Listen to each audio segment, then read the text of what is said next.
Hello and welcome to SirToshi's first ever roundtable of Musketeers. This is going to be a chat with my inner circle of Musketeers who are obviously going to be fighting the good fight with us, spreading the word of Bitcoin and basically defeating the cabal in any way that we can. So without further ado, let's just crack on. Experience the best of both worlds today at betbitcoinsv.com, the best casino of sports betting on chain. Have a little flutter in private using the original protocol and genuine Bitcoin. Right, let's get into it. Be Satoshi, like a cowboy in the West, riding on the blockchain that they call the very best. 1 million strong, and transactions flying free. Just wait for the terror node, you'll surely see. Here we go, boys. Are we there? Who can hear me? We can hear. Yes. Excellent. Yeah, so I think we've got 5 musketeers, 6 musketeers in a room. This is mint. Right then, lads. So let's start off with this image here that I posted with regard to how to create a commoditized network. Somebody turn the volume or mute themselves a little bit. There's wind in the microphone there. It might be you, Justin. No, it's me. Oh, is it you, Gaz? Yeah, 2 seconds.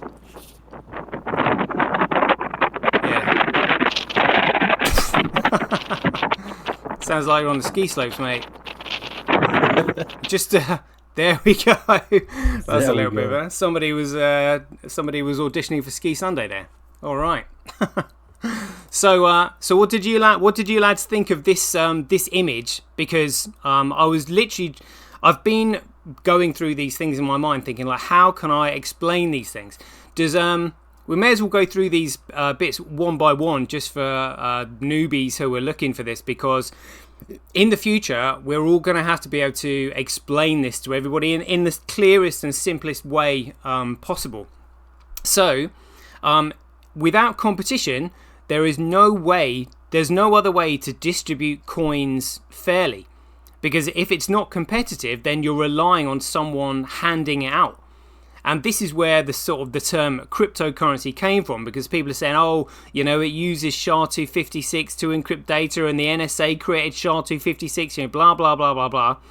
All it is a way of playing a digital lottery, and you have a 1 in 10 to the power of 256 chances of finding it, unless the difficulty adjustment is reduced, and the difficulty adjustment is reduced, calculated by how much computing power, i.e. hash rate, is on the network trying to find this thing. So on average, one of the miners will win the block reward or the block fee in approximately, on average, every 10 minutes.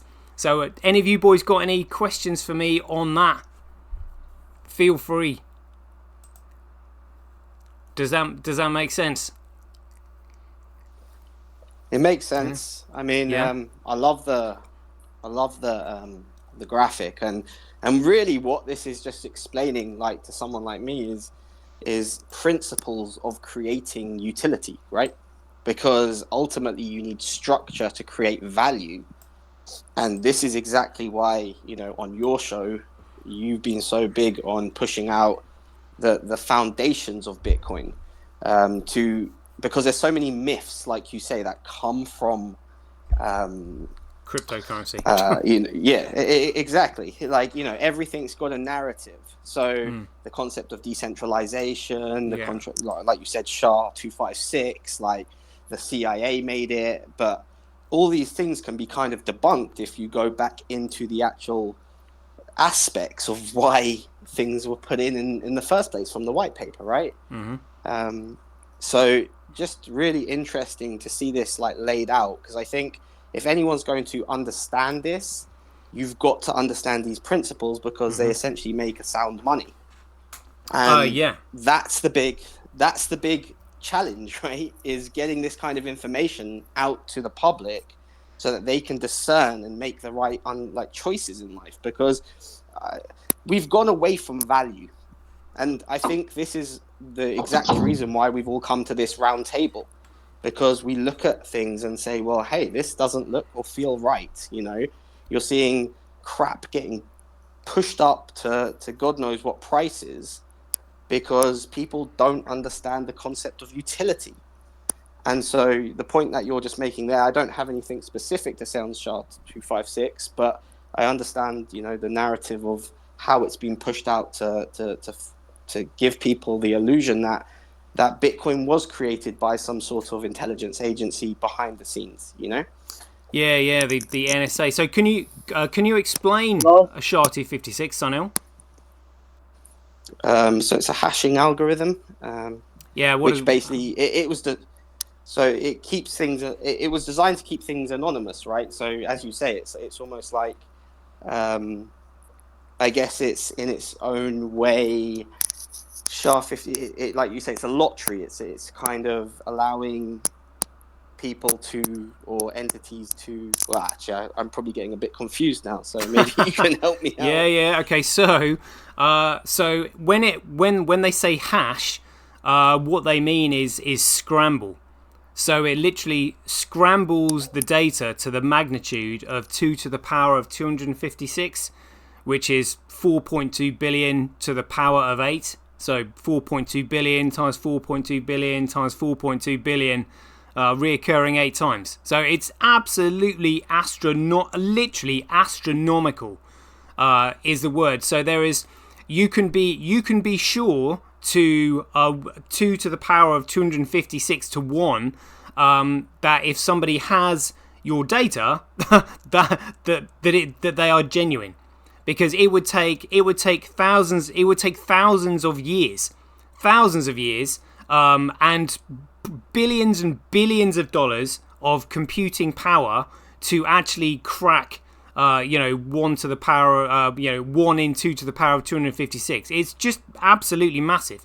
Not even a quantum computer would be able to do it easily. But because there are so few quantum computers around the world anyway, it would have to be somebody with a quantum computer that did it. And then even if they did crack it, because they don't know the information that they're looking for, they might crack it and end up with a picture of someone's dog, because that's the whole point. They don't know the information that they're actually looking for. So you might spend all of this time and all of this money trying to crack something, and it might be the wrong thing. So you can be sure that if somebody has got the right thing, that chances are they're the individual that you're transacting with, and they can prove that it's them.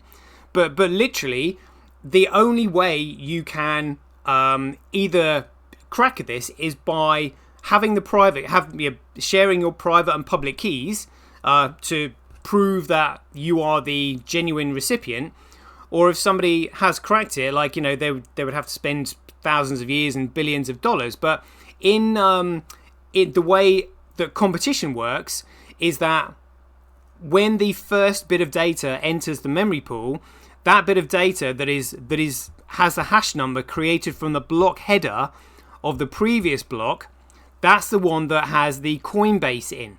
And so all it is the miners put their hash rate towards cracking the SHA-256 of the Coinbase data, and the miner who finds it wins the coins.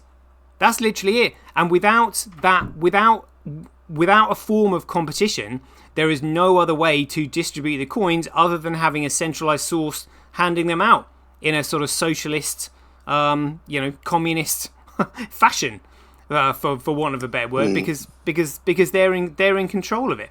So in order to be competitive, obviously there has to be multiple operations competing with one another for it. And if each of the operations holds a copy of the blockchain or the data, it means that the network is safe because, one, the network is globally distributed, economically competitive. The operations are not reliant on one another at all. So if one of them goes offline, it just simply means that it gives the others more opportunity to win the block reward or win the block fee, and the network just simply carries on as it would do without any hindrance. So that's really the most important thing. Without competition, you simply get collusion and centralization. In the same way, proof of stake, there's no competition between the stakeholders. Delegated proof of stake, same thing. Hedera hash graph, again, there's no competition there whatsoever. IOTA's Tangle, again, there's no other way to generate digital competition other than using the SHA-256 hash function. So how is that in terms of explaining it to you guys and you being able to pass that on to a third party or somebody in the future who's asking about these things? It makes sense to me. Yeah, it could be compared to, excuse me, a company that doesn't understand this, because if they understood this process of the mathematical equations and of what this is built on, they will understand that they're going to be able to save billions of dollars, if not trillions, when it comes to managing their servers, and knowing that it's basically practically impossible to hack if it's going to take that long to even possibly try to hack a data server. And you're going to end up with the dog, excuse me, end up with the dog picture at the end. So if they just simply understood that first step, the foundation of all of this, when it comes to finding our data, which is impossible because of what was invented.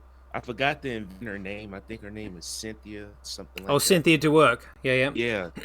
And it's very helpful to look at the chart and the article that you posted on Medium about this. And it will be good to, keep it on file and print it out to explain this to people.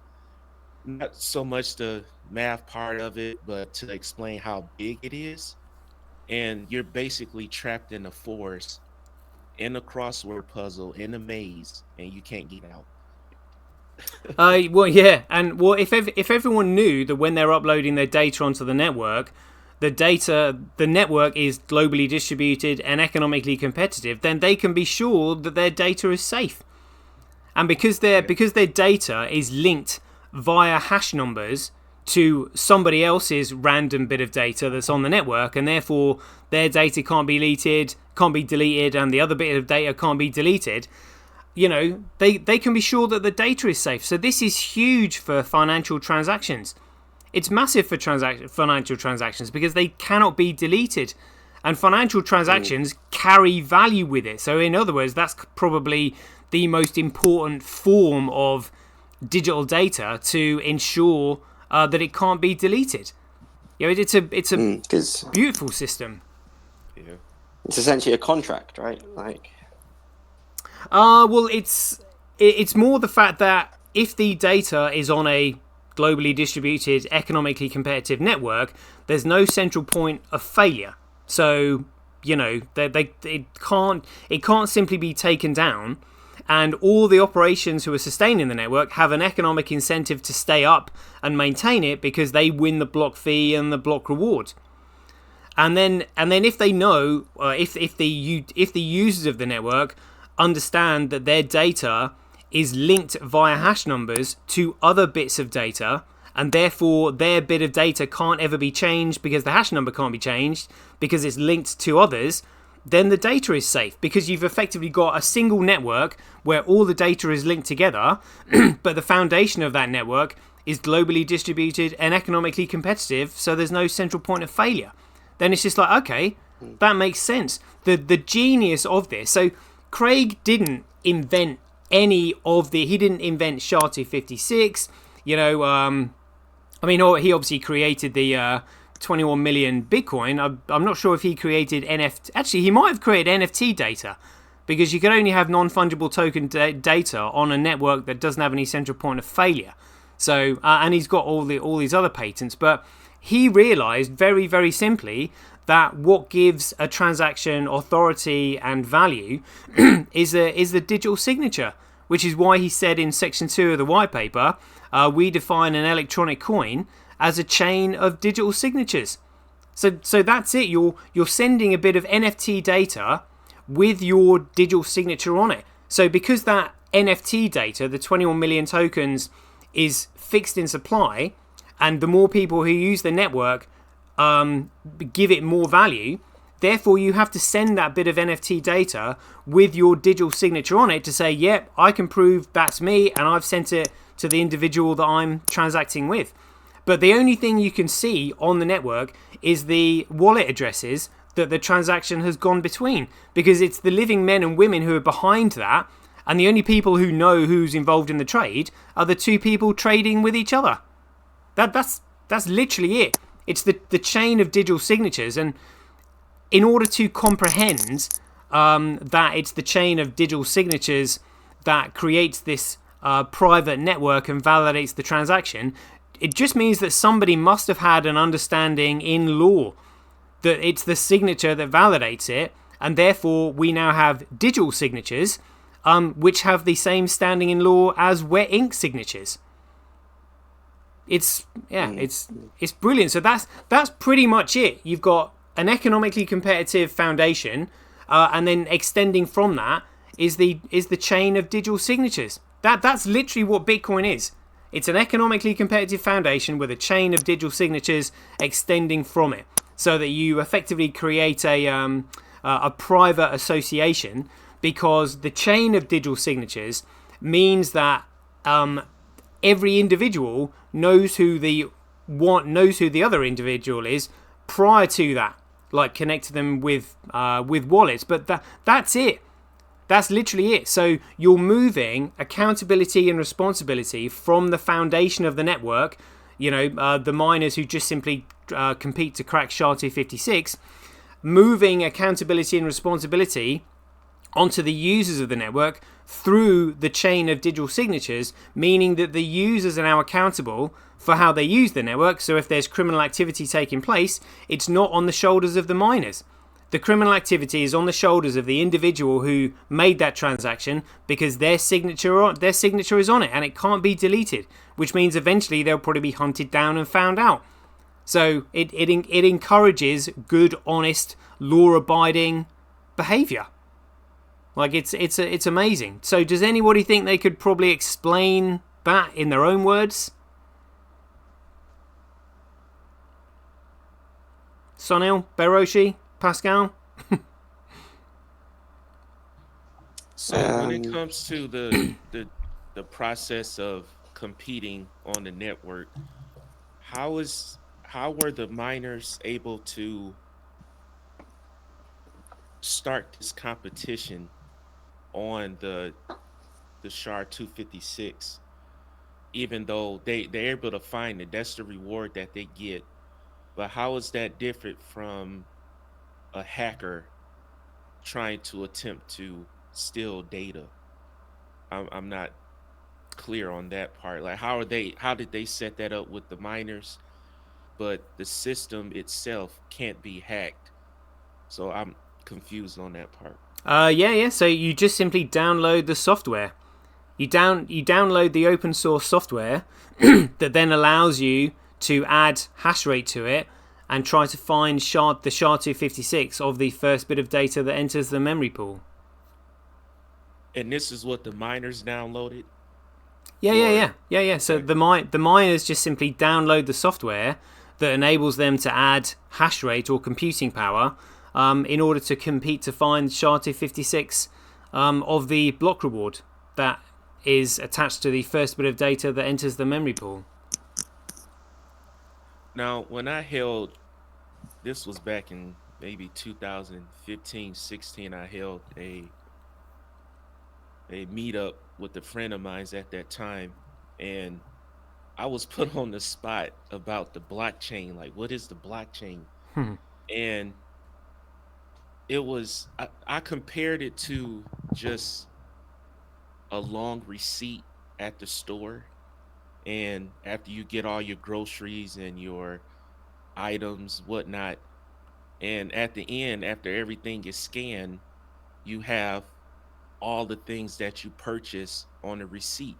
So I said, well, that's your signatures, that's your blockchain, and everything is recorded. And if you have to take something back, well, you have proof, and you can show them the receipt, and to show you, like, this is what I brought, this is how much it costs. So when it comes to, well, now chain of digital signatures in the blockchain, that's how I will explain the structure of digital signatures, saying that if you did a transaction, it's recorded. And just look at the whole network, look at blockchain as your receipt. And if you need to get something back from it, if somebody stole from you, you can show proof. And the proof is on the network. Yeah. That's a good way of doing it. I was also thinking about this yesterday, funnily enough, because the word chain, like blockchain, is actually a really good. Well, yeah, I mean it's a beautiful metaphor for what it is, because each chain hoop or link is interlinked with one another. That's what a chain is. A chain is it's interlinked. Which is obviously why it doesn't break. And in a digital sense, the digital signatures and the data are interlinked via hash numbers. So the word chain is a really good metaphor, because the data is interlinked via hash numbers in the same way that chain loops are interlinked. So that's why they would have called it a chain. And then the word block, you have to somehow index all the data that's being uploaded, because if it's not indexed, it would be an absolute nightmare trying to find it, because the hash numbers would just be so long. It just wouldn't be economical to index it. So obviously Craig, when he created it, initially he called it time chain, but then just thought, well, actually we'll just call it blockchain, because the data just has to be indexed somehow. So and blocks kind of like go on top of one another. They can be counted from block 1, 2, 3, 4, 5. So rather than calling it something like chunk chain, because there'd be data stored in chunks, you may as well just package it neatly and say, well, it's in a block, a block of data. So therefore, we're going to call it blockchain. So yeah, it's a beautiful metaphor, really. So all that data that's on the receipt, rather than having the data in itemized, what you would say is that all the items on the receipt are itemized, but they are interlinked via hash numbers. So that it just means that the items on the receipt can't ever be cracked, hacked, altered, changed, or deleted, because they're all interlinked with one another via hash numbers, as in like the data is created from the previous hash number from the previous bit of data. Does that make sense? Yeah, I guess so. Yeah, just I'm trying to keep it as elementary as I can, because this is very important, because people, far as getting to that level of just trying to explain it, of hashes and digital signatures, it's going to help a lot, showing pictures and graphs and stuff. Oh yeah, massively. So are we kind of like all agreed on the fact that this thing cannot, this thing will not pop slowly? Like this thing, the knowledge that we are gaining here is literally going to explode around the world because of the vacuum of knowledge. Because all that's going to happen is someone somewhere, some big player, is going to have huge amounts of data that they realize that they can now store really efficiently and economically on the Bitcoin network, and it's just like, oh shit, hold on a minute, I can save myself billions of dollars now. I don't need to use my centralized vulnerable corporate servers anymore. Everything can go on the Bitcoin network for the cost of a micropayment. Oh shit. And then all the competitors pile in, because companies have a responsibility to their shareholders to make profits. And you can only make profits by either increasing prices or reducing overheads. And Bitcoin does both. Bitcoin reduces your overheads by storing the data efficiently, but at the same time, it's an asset that's fixed in supply and going up in value. I mean, honestly, they're just the economics of this thing are absolutely insane. and the vacuum of knowledge that the increase in price is going to create is going to be like something the world's never experienced before.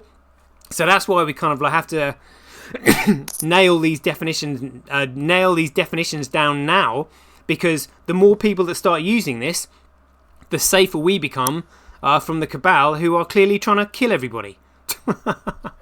I think I talked to you with the price of BSV in terms of data storage when it gets to Amazon Web Service level. And I think this data integrity, data storage is, like you said, as a company, you can save a lot of money, and it just makes sense to go on the blockchain, and it will take over. Like when one starts, I think the curve is very rapid. Yeah, it's massive. It's massive, and that, to me, that's the one opportunity that we have to literally get out of the jurisdiction of the central banks and the Silicon Valley cabal, basically, where we can come out from the public and we can all start operating in the private. Because finally we have a common network where we can share information privately, where the cabal can't just simply scrape all the data. So it means literally we can start acting in the private again, out of prying eyes, where they can no longer and they have no right to say, oh, hold on a minute, oh, you owe us that. Really? Oh, you what exactly? Because he who makes the claim must prove the claim.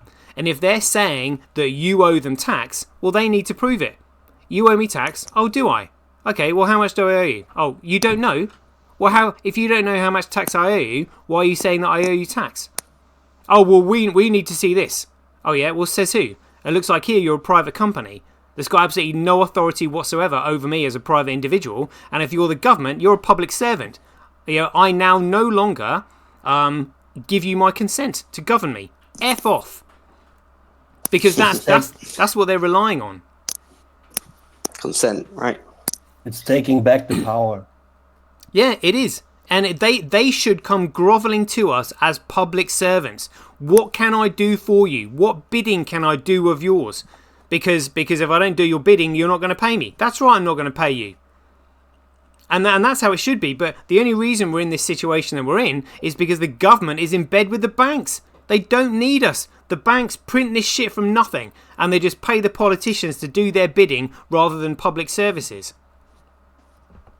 Yeah, that and we can see that in everyday life now. This isn't like a grand conspiracy.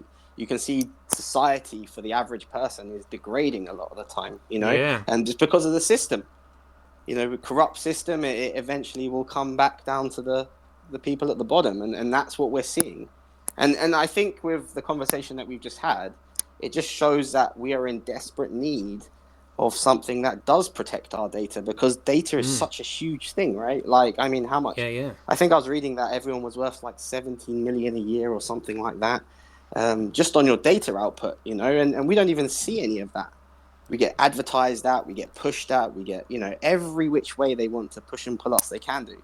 And it just so happens that when you kind of wake up to that truth, there's almost like, well, what's the solution, you know? And that's why I guess a lot of us found each other, because it's how do you improve that? How do you make life more efficient and better for the average person? Because that's what it comes down to, you know? Someone wants to buy something from the shop. I think Beroshi, your receipt example is very good. Because, you know, I remember 10 years ago when I used to buy something from the shop and I used to lose a receipt. And they'd be like, well, you didn't buy that here. Like, prove it. And I'm like searching through all my papers and I can't find this thing. But if it was on the blockchain, you know, it would just be, hey, here it is, right here. You know, and I think that kind of simplicity that it like filters down to is really the benefit, you know, like how that makes the world more prosperous, how it encourages people to take responsibility, to have account over what they do, and to be proud of it, you know. And it also means so far away from that. It also means that people can operate in the private, because the only time you would ever need to maybe bring it out into the public is if a dispute arises, if there is some kind of controversy. But how would there ever be a controversy now that you have everything on an immutable timestamp server? And I Exactly. think one point which a lot of people miss is that it makes sense for both sides, the retailer and the customer. Not only the customer, which we talked about, but it's better for everybody in simple terms. Yeah, it does. You know, one of the ideas I was going to run past you boys, is that the one of the biggest industries in the world where the cabal have literally got everybody over a barrel is insurance. And how many people do you know have been screwed over by an insurance company that won't pay out? It's the biggest con going. Car insurance. I know people that have literally had to cancel their car insurance claim because the insurance company put the premiums up on both parties who were involved, even though it was only one of the parties that was at fault. And the cost got so expensive and the premiums got so expensive that they actually ended up cancelling the claim. So what's the point in having insurance if the insurance company just simply won't? They're more than happy to take your premiums, but they won't pay out because there's all sorts of terms and conditions. Oh yeah, you know, you travelled at 31 miles an hour in a 30 zone 5 years ago and you didn't tell us. Now your insurance is invalid. You know, they rip you off on every aspect. The insurance, it's getting more expensive every year, and they make profits like in the billions. It's insane. Yeah, and think about this. If we were to start an insurance company, we could actually take payment for insurance premiums in Bitcoin, meaning that premium is actually going up in value, and therefore we could reduce the insurance premiums for customers.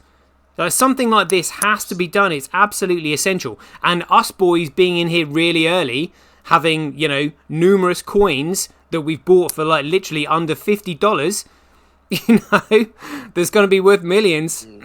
Where we could potentially be the new global elite, and an insurance company is definitely something that we need to think about starting. I've got good contacts there, actually. A good example would be Mass Mutual and New York Life. They are one of the top companies when it comes to whole life insurance, and their model that they have has been in play for hundreds of years. The elites use it for their families, and the insurance structure, the banks is only required to keep 1% of your money. So when it comes to whole life insurance, they're required to keep 130% of your money. So following that template that they have set up or being integrated into their business model will be a big help, more than a big help. Like it'd be so easy to start a whole life company, and it runs on the Bitcoin network, and you use the Bitcoin as payment. So just like what you said, you know, we can go down on premiums and they will get rewarded. And one thing that I have experienced growing up here in the US is that you could go years without having an accident and you don't get nothing back from it. Like you don't get no type of percentage back on being a good driver, as they say, and they keep your money. But when you do have an accident, just like what happened in LA, but that's a whole nother story. But when it's talking about the insurance, like State Farm, they got out of there months prior to the fires taking place, and they canceled people's policies, and they were still paying into it. So we will be the most trusted company because it's all on the blockchain. Nobody won't be able to steal from you, go up on your premiums, and the money that these CEOs get, millions of dollars each year. You could be able to pay your workers better because you're not greedy, and you can be able to give them better retirement benefits in Bitcoin instead of 401ks. You can set them up with a Bitcoin 01k, you know, something like that. And this would be, it's a simple structure that Bitcoin eliminates all of this stuff, all this noise that mankind have been putting on us. And because we're basically, like on what it says here, we're in a lock protocol. So no matter if I try to go left, if somebody try to go left in a business, you will be outed because it's on a public network. It's on a blockchain. Yeah. I just researched the premium volume last year was 6.2 trillion in insurance. Wow. 6.2 trillion. Yeah. That's insane. For insurance. Is that worldwide insurance premiums? Yes, and the biggest markets is USA, China, and Great Britain, where you are. Yeah. So the UK, we've got Lloyd's of London, which, God, they rogered everybody a number of years ago because they had unlimited liability, and then they called in a few claims when petrol tankers, ran aground and stuff like that. I think it was the Exxon Valdez and the Piper Alpha disaster, and they robbed everybody because anybody who invested in them had unlimited liability. Stealing people's family homes that have been in the families for hundreds of years. Like, gee, it's absolutely outrageous. Honestly, if the money is corrupt, the entire world is corrupt, and that's what we're dealing with at the moment. But because we've been living in this corrupt world all of our lives, the majority of the people who are asleep don't know any different. They're just like, oh, yeah, this is how the world functions. And it's just like, no, this is not how the world's meant to function. This is corrupt as fuck. We're not meant to be being asset stripped. We're not meant to be on the hamster wheel, 24/7. Yeah, we're meant to be living in a life of abundance where people work and act in value towards society. And it's fiat currency that destroys that. You're stripping you of your value rather than adding value. Yeah, and you keep the guys, the people in like a state of fear and survival. And they can't put out the creativity or the stuff to adding value to society because they are just in the state of, I have to survive. And that's another market right there. Media. Getting the truth out. We can use the Bitcoin network for the same thing, especially when Terranode comes on live. We can finally start HD streaming and uploading videos and stuff like that, where the content can't be deleted or censored, which is plenty of that, haven't we? Yeah. Who is working on that right now? I heard Tree Chat and is it Mint Blue and Lament? Lament and are they the ones who's working on that? I think so, and I hope so. They're looking for they're looking for like immediate on ramping at the moment. There is a way of doing it, but I think the banks and the cabal are basically playing silly buggers with it at the moment because Gavin Mail had invested in it, and he said that it's it should have been here already by now. It was onboarding content creators using stablecoins, so literally they can get paid out immediately. In stablecoin, and then if they wanted to, they could cash out immediately. But the fact is, the transfer of value would be immediate because it would be on the BSV blockchain, which would be great. So, moving on to point 3 here. Does everybody understand the concept of there being unbounded scale and why that's so important? Yeah, I understand it. Because when you have no unbounded scale, you get no fee subsidy, when I get that correct. And without that, the whole system will be failing when the block rewards go lower and lower and lower.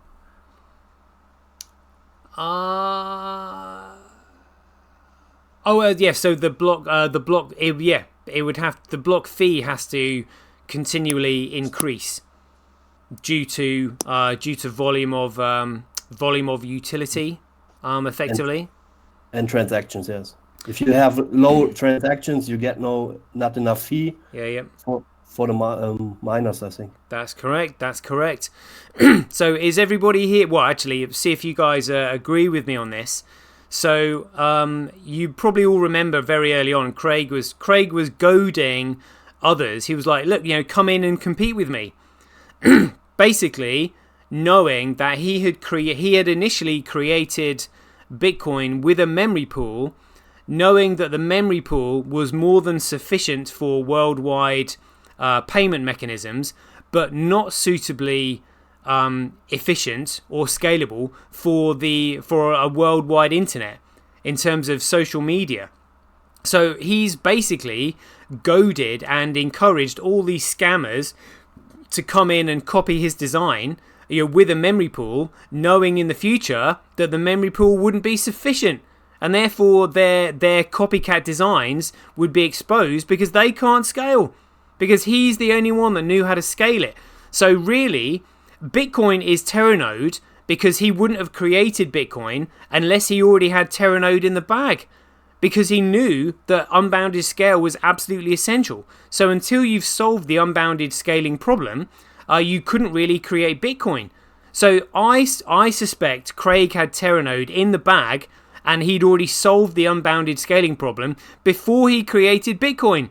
And then he created Bitcoin knowing that all the other scammers would come in and copy his design with the memory pool, knowing that the memory pool was actually the flaw. It's brilliant. Like, do you boys agree with me on that one? Yeah, that was a checkmate move. It was. It's brilliant. It's absolutely brilliant. And it took me a minute to understand like what he did, because I didn't understand what the meme pool was, because okay, I'm gonna say this, it's embarrassing. I thought it was it was another meme coin. When he said meme pool, I said, wait, what is this? So when it was the presentation that they did at the London blockchain, and the gentleman was explaining that there's no longer a meme pool, and it didn't click. And so it took some time to understand what the meme pool was. Well, it's mempool, mate. Memory. Mem. Yeah, short for memory. Memory pool. Yeah.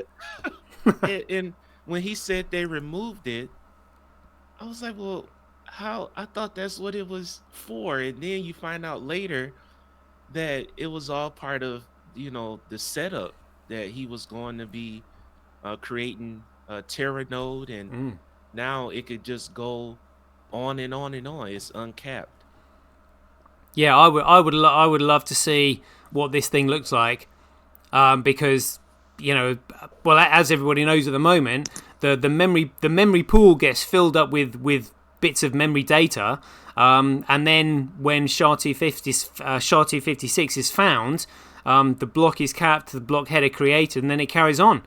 So how are they going to do it this time? Because the data still needs to be stored, indexed in blocks. It's just that there's no memory pool. So this is going to be fascinating to watch. But yeah, I strongly suspect that Craig created Bitcoin with a memory pool, knowing that he'd get all these copycats copying his design, but they would fail at the end of the day and expose themselves as scammers because they can't scale. Because he knew it can't scale because they've copied him. It's brilliant. And that was like the video that got posted the other day where they were saying about the trilemma of the blockchain, where there was three things: scalability, decentralization, and what was the last one? Security. And the blockchains always compromise on one to feed the other two. So they all compromised on scalability. But we know Bitcoin can scale unbounded. So it literally solved that trilemma. Which video was this? I think Beroshi, did you post it in about? I'll pull it out on the group. It's really was that a BSVA video? Could be, yeah. Because again, I would say that's incorrect. Because it's not the word. The word is not decentralization. The word is commoditization. So long as the network remains commoditized, as in like common to everyone, this decentralization bullshit is just a generic term that can be applied to anything and everything. There is no compromising on decentralization, because there is no decentralization. So long as the network is common to everyone, it means that there's no central point of authority or control or failure. That's the whole point. So maybe I think they've got that wrong. Yeah, I'll pull that out because that'd be quite interesting, actually, now that you've said that. Because it makes sense with commoditization more than it makes sense with decentralization. Yeah, there is. Yeah, so long as it remains common, which means there is no central point of control or failure. Common to everyone. That is all that matters. All this decentralization bullshit.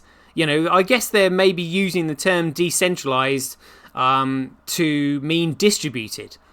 But, it's all very well being distributed, but unless those distributed components are economically competitive, then it's centrally controlled. So therefore, it's not common. So all this, decentralization BS, I think it's the biggest psyop in the space. Oh, it's decentralized.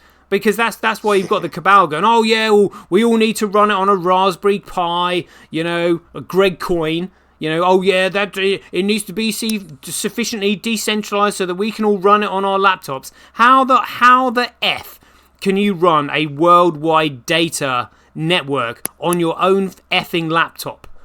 Like, honestly, it's just ridiculous. Because they're not looking at the utility of it. They're just looking at, I can send you a little bit of data, and you can send me that little bit of data. But nobody's got any reason to use it because store of value, digital gold, not many use it. Bullshit. If something has to have a use case, and the use case is a data storage network, where data for the first time ever cannot be cracked, hacked, altered, changed or deleted, because there is no central point of authority due to the network being sustained economically by a digital asset, which is Bitcoin. So you buy Bitcoin to use the network, and the network has to be usable for everybody. So all this decentralization bullshit is just another cabal narrative about how you can run it on a Raspberry Pi. I mean, what are these douchebags actually doing? Have they literally just got a little box on their desk with a red flashing light on it, going, oh yeah, I can access the blockchain through my Raspberry Pi? I mean, it's just, and then you've got Blockstream saying, oh yeah, we've got one of our satellites, and you can you can add to the computing power via the satellite, meaning that we can beam and stream Bitcoin to you anywhere in the world. I mean, it's just such a load of bullshit, utter bullshit. No, you're totally right. I mean, I've heard Craig talk about it a load of times as well. He gets frustrated with it as well. But it is like the bridge between like what the mainstream is seeing, isn't it? And then the people who actually know, like yourself, and you can easily define what it is, and therefore it becomes actual. It becomes something which is wrong, and it's just a narrative that's been spun to everyone else. And I'm guilty of it as well. Like it is difficult when you first start learning this stuff to get on the terms, and they are quite technical, and they all work together in a certain way to allow the network to function in the way it does. And it's really this education, isn't it? Like, we really need educating, and like you're doing, to understand the benefits of how good this thing is. Yeah, we got Farmer's got his hand up. Go for it, Farmer.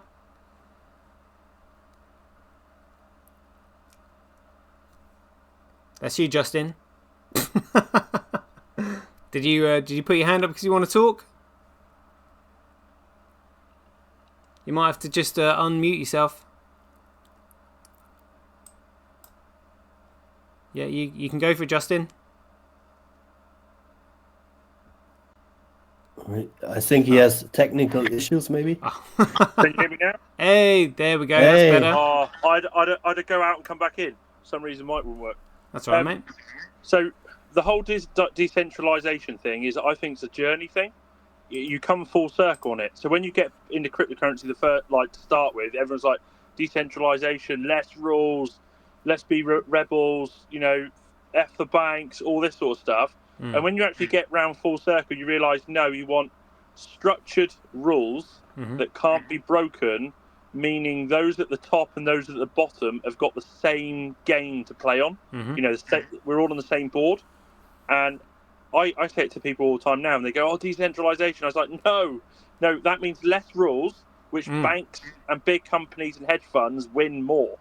Yep. You want crystal clear rules, which can't be broken, which gives you a solid money, meaning decentralization is the worst word made up in the last 20 years. Yeah, very good, mate. Yeah, very good. Very good. That's a good way of looking at it. Yeah, decentralization just means that corporates basically gain control. Yeah, 100%. Yeah, a level. Yeah. I mean, there was I think it was Brett Banafy once was talking, and he was trying to explain decentralization, and he said, "Oh, you know, it's like a level playing field." And I was just like, well, yeah. I mean, a level playing field is probably a good metaphor, but you first of all have to explain that the level playing field means a common playing field. If it's common, it means that no one has any advantage over anybody else, because it's common. Just like you have common knowledge, common sense, you know, tragedy of the commons, common law, you know, commodity. It's all about being common, not decentralized. So it's kind of like, I almost think I wish the BSVA would more come around to thinking in that way, rather than going down the the narrative of decentralization, really. Yeah, it just makes no sense, does it? Like, less rules. You just want solid rules. Like, you know, I'm just reiterating the same. Fixed rules. Yeah, fixed rules that can't be broken, right? And then if you get down the lines of Cabal, if they can't break any bloody rules, well, they can't do anything. They've got to play by the same game. And when that same game is able to be played by everyone, the world will change, because it will have no choice. Yeah. And the only advantage anyone can have on a common network is just simply an economic advantage. But an economic advantage is not control. It's just simply an economic advantage because those who move first, those who win, those who are smart enough to figure it out, are the ones who economically incentivize themselves because they figured it out. You know, that it's the smartest people who move first. That's it. So it's the smartest people that obviously, you know, you guys have been listening to my show and it's like, oh, actually, that makes sense. So literally the fixed rules of the level playing field, the common playing field, have to be these four here. You need an economically competitive network, sustaining a chain of digital signatures with unbounded scale so the limitations and restrictions can't be manufactured, and a fixed asset supply so that nobody can cheat, so it can't be inflated or deflated. And it's those four things that always have to be there. Those four things are the elusive protocol that Craig and so many other people go on about that nobody really understands. I literally seem to be the only individual in the entire world explaining this. Still blows my mind. Yeah, he's nuts. Yeah, when you talk about fixed rules, remember this short squeeze of GameStop, where the hedge funds shorted the stock, and then all the guys who bought it, GameStop bought the stock, and then Robin Hood came out and said, "Oh, you can do this, you can do this." Yeah. Yeah, well, that's going to be interesting to see how, if the world runs on Bitcoin, then they won't be able to pull this bullshit. The only reason they can pull long and short positions and all this kind of crap is because fiat currency is inflated. You know, they need an inflationary currency supply in order to pull all these financial shenanigans, like adding interest. So they can charge usury on it. If something is fixed in supply and therefore the value is continually going up, they can't lend out stuff at interest because they'll never get the interest back because the supply is fixed. They'll never get the value back. So therefore it's going to be a completely different society and economy that we live in, where people are doing things for the benefit of society, because there will no longer be investors. There will be society coming together to solve a problem or a need that is required. Working together. The banks will not have the stranglehold on the economy in order to direct it or dictate it in a way that they see fit. With all this bullshit. Really, because if you control the medium of exchange, and therefore you have somebody that comes along with a technology that benefits society, but therefore it's not profitable for the bank isn't going to allow it. So all this free energy technology that we know is out there, and I know people who are building it as well. There's no way the banks are going to allow that. And then you've just got to look at what they did to Stanley Myers, who built the car that ran on water. And it was just like, literally, you can fill the tank up with muddy water, with snow, with tap water, with river water, with rainwater, any water you like. It just simply extracts the hydrogen from it, and therefore you can power an engine. He wanted funding for it. He went to meet them, and they effing poisoned him. Literally, at the first investors meeting. That's how bad these people are, And with Bitcoin. We as a society can actually fund these projects that benefits everybody. That's what I'm really looking forward to. Yeah, that's exciting. But first, we've got to get over this this small hump in the road, right? This hump in the road. Well, obviously, Craig was going to flatten the hump in the road out back in 2020 by using the Tulip Trust as Bitcoin's insurance policy. How does everyone feel about the way things played out with me pleading with him not to do it? Do you think it was a good idea or a bad idea? Great idea, else I wouldn't have been in. Yes, good. Yeah, exactly. Good. Yeah, that's a good point. Yeah, because sometimes I wonder, what would have happened, but I was just going with my gut instinct. I was just like, this is, I can't allow this guy that is created, this commoditized data for the first time in history to do that. We need him. This is going to be two of the biggest stories in history if or when it all transpires, because you're going to get the ones that are on the right side, which for a long time are going to have to be quiet, because there's going to be a lot of hostility in the world of cryptos, especially because if it happens as fast as that is all being discussed by everyone, there's going to be a lot of people caught with basically their pants down, and really cross, like really pissed. That's probably a good understatement. Yeah, I'm really cross. They are, there's a lot of people out there, there's some people out there who probably deserve it, and then there's going to be a whole bunch that have invested thinking on the best terms of their family going forward in the future, just like any of us, and then the newbies that think they're getting on the new lottery train, and there's a lot of people going to get hurt. But if that leads to a better future, I think it's, overall that's going to be a better sentiment, isn't it? Yes, yeah, it's going to be the transition is going to be like nothing the world has ever seen before. It's going to be like the Californian gold rush, multiplied by 100 on steroids, basically. Yeah. But which event triggers this hyper Bitcoinization? What do you think? Well, it could either be Terranode coming on and people starting a news channel. Like, I've got some very influential people chomping at the bit to find a channel where they can put information out on where they won't be censored. Or it could just simply be massive utility coming on the network. So it really it's going to be the miners.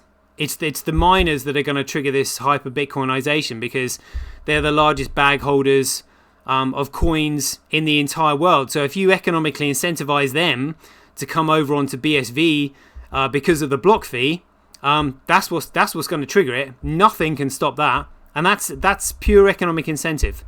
So that's what I see Craig is doing. Right? Sorry, and also if you look at the general economy that we live in now, we're getting inflated to hell, right? They just keep inflating, and it's debasing our currency, and we just don't have anywhere to go. And so this becomes the only option, to actually crystallizing value in a way, and being able to participate and be an early adopter in the new system. And as you say, the opportunities there are unbelievable. Yeah, I would say that it's us who know about this. We're the ones that basically going to have to be leading the charge. Maybe helping those that got caught with the pants down. I don't know, but I just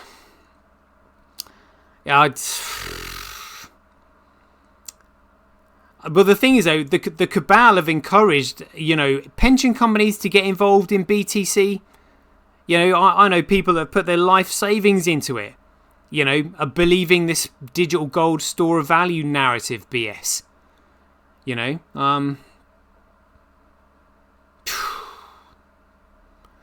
But I'm guessing in a way, there is going to be, the miners coming over. There's going to be everybody charging in.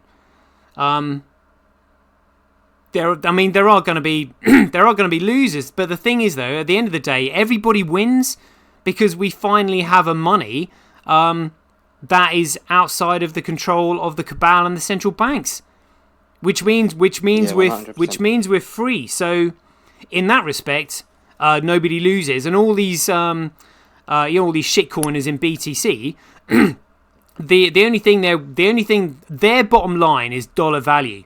Which means they're dollar worshipping, which means they're basically supporting the cabal central banking system, because that's all they understand is dollar, the bottom line dollar value. So if all they're doing is dollar worshipping, waiting to shit on someone else, I suppose I don't really have too much sympathy for them, really.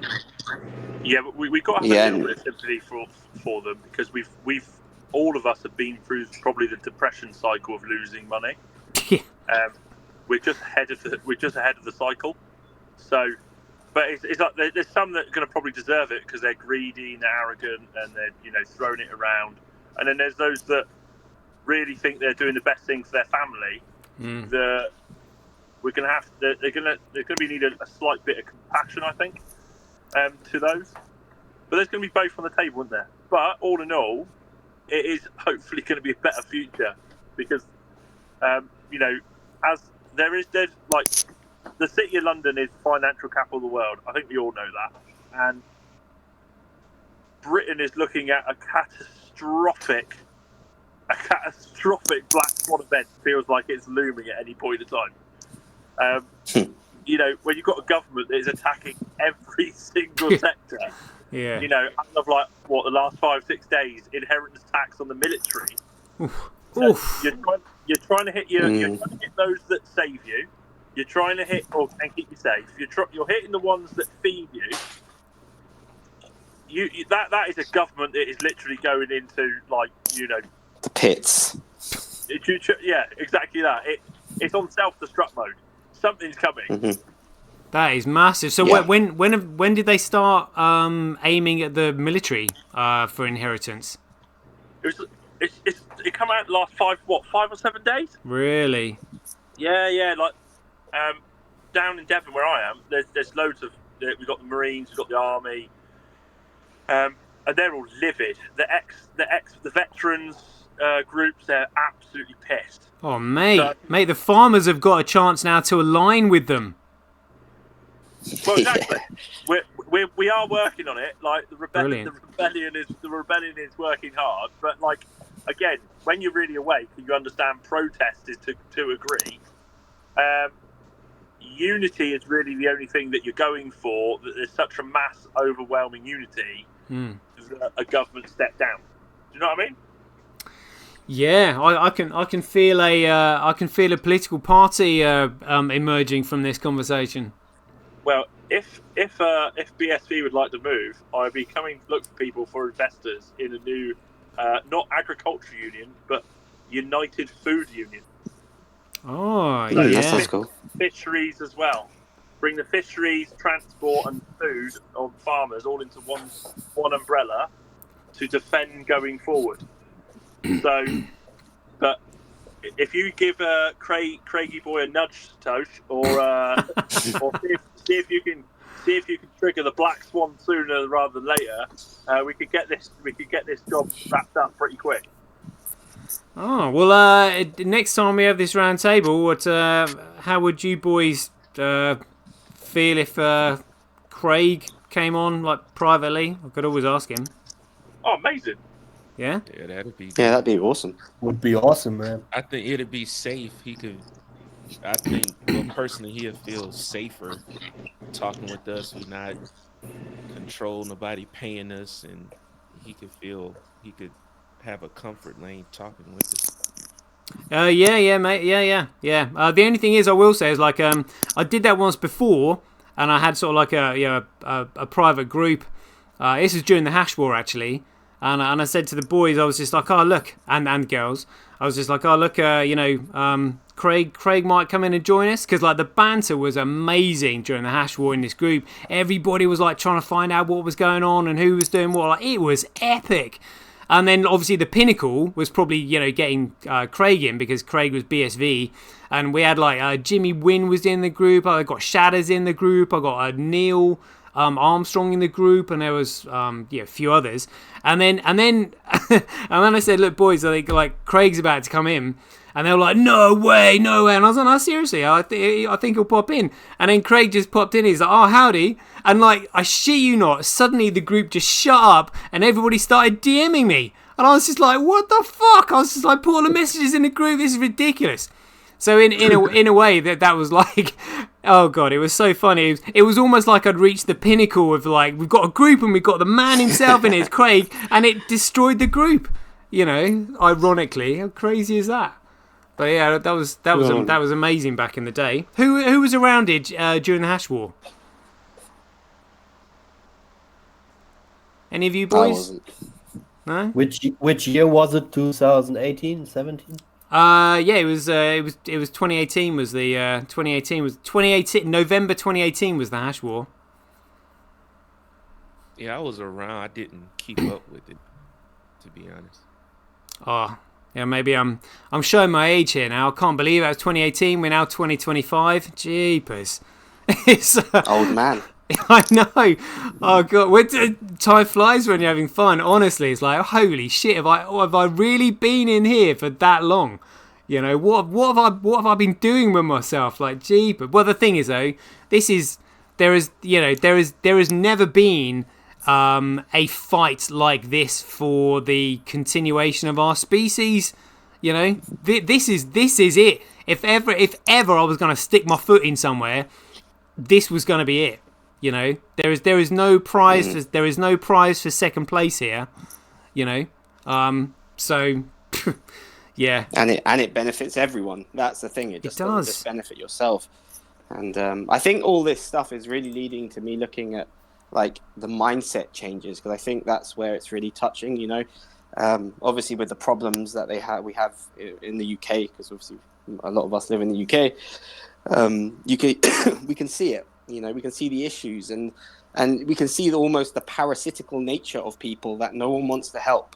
No one cares that going after the farmers. It's nuts, because they're the people who feed us, but they've got so much audacity. Yeah. And they know that no one will stick up for them, because everyone's so like hiding and in fear from the system. And I just truly believe that the mindset shift that we're going to get over this, and I keep saying it to people, is the word prosperity has been lost in the world. It's just gone. Yeah.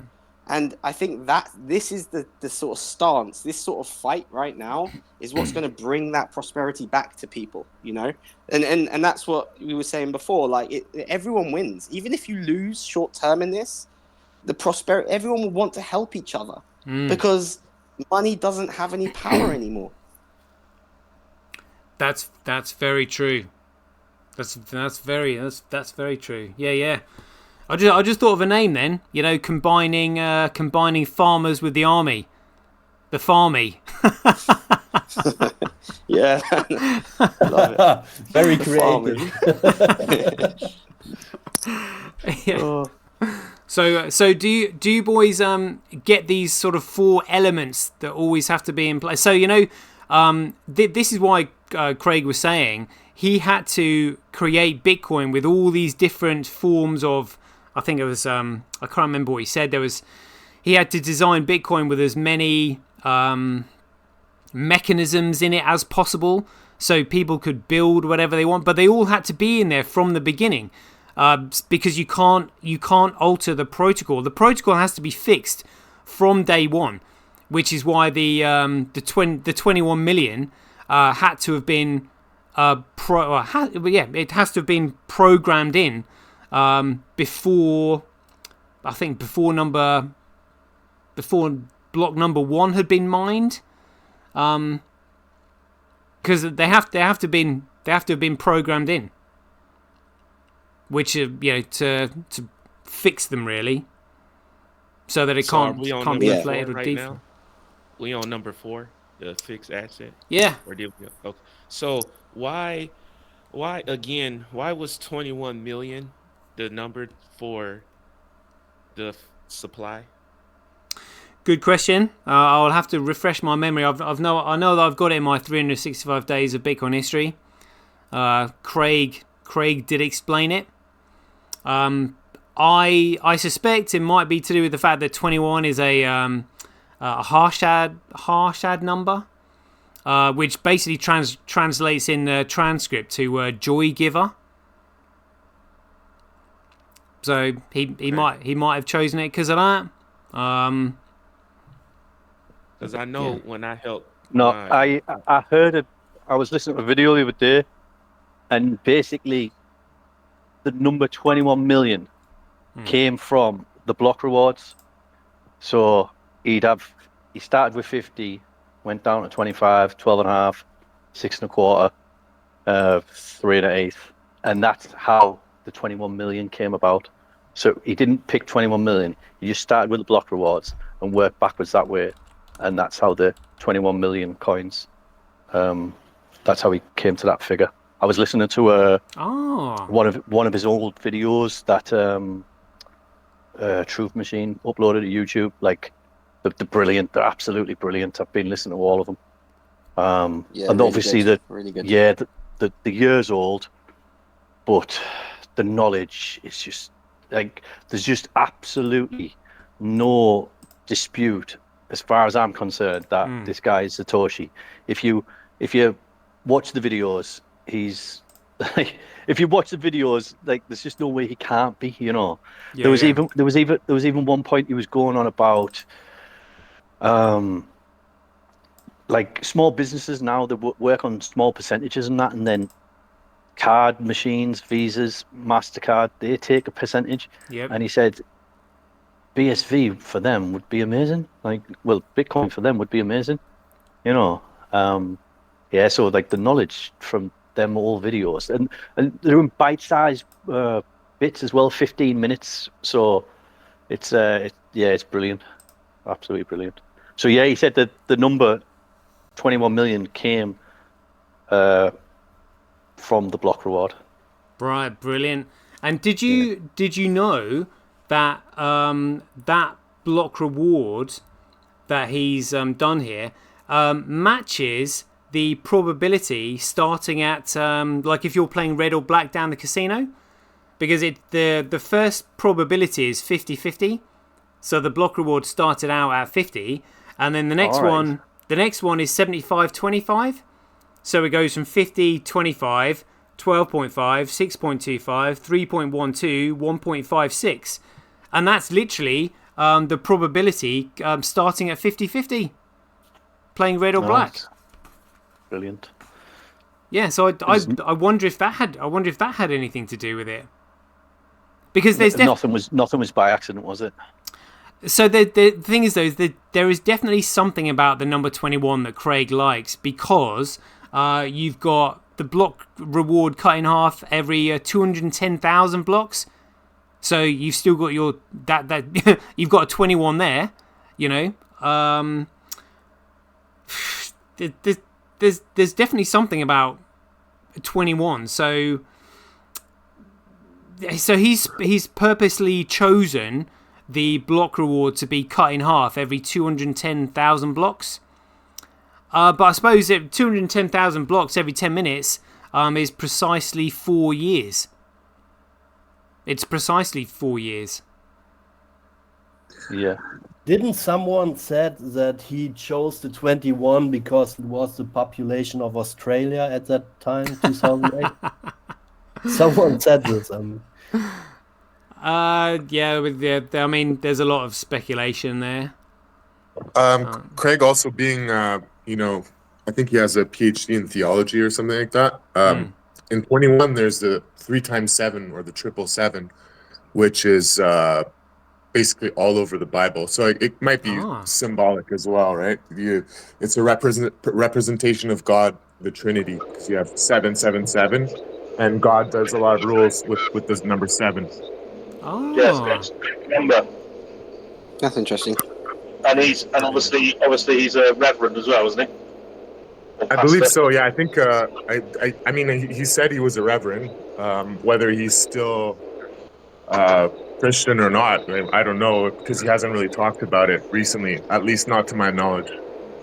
and also the number 21 is part of the golden ratio, which again, the golden ratio found in nature.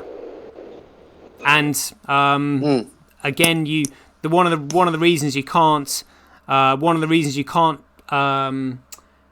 patent the Bitcoin protocol is because the Bitcoin protocol is also found in nature. It's naturally occurring. You can't patent something that's naturally occurring. So you can't patent the protocol, but that's why you can patent technologies built on top of it, like for example, NFTs and smart contracts and stuff like that. Which makes sense, right? Like, I mean, that number is very interesting, but it seems to have a lot of different connotations that just come out of it. Yeah.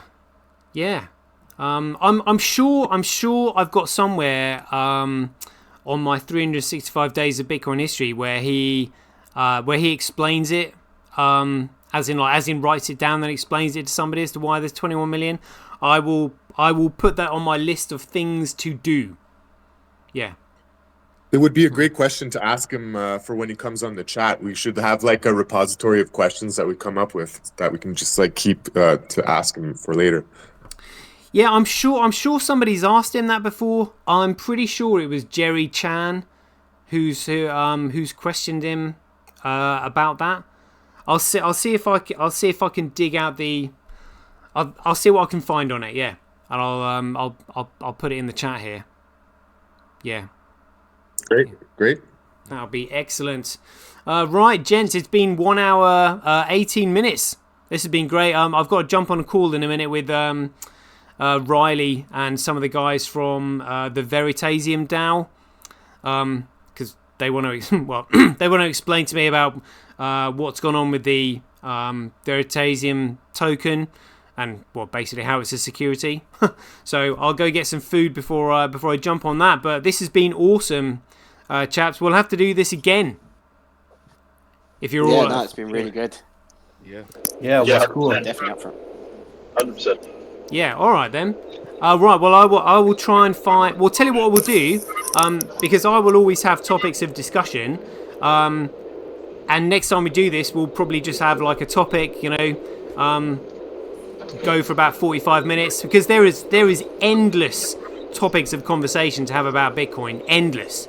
So, yeah, I think it'll be fun. No, it will be. I've really enjoyed it. It's been great. Yeah. All right, lads. Well, thanks for hopping on. It's been great, and it's a pleasure communicating with you all in our little Terranode chat group that we've got. So I love you and leave you, and I'll wrap up the show. Catch you guys later, and thanks for listening, everyone.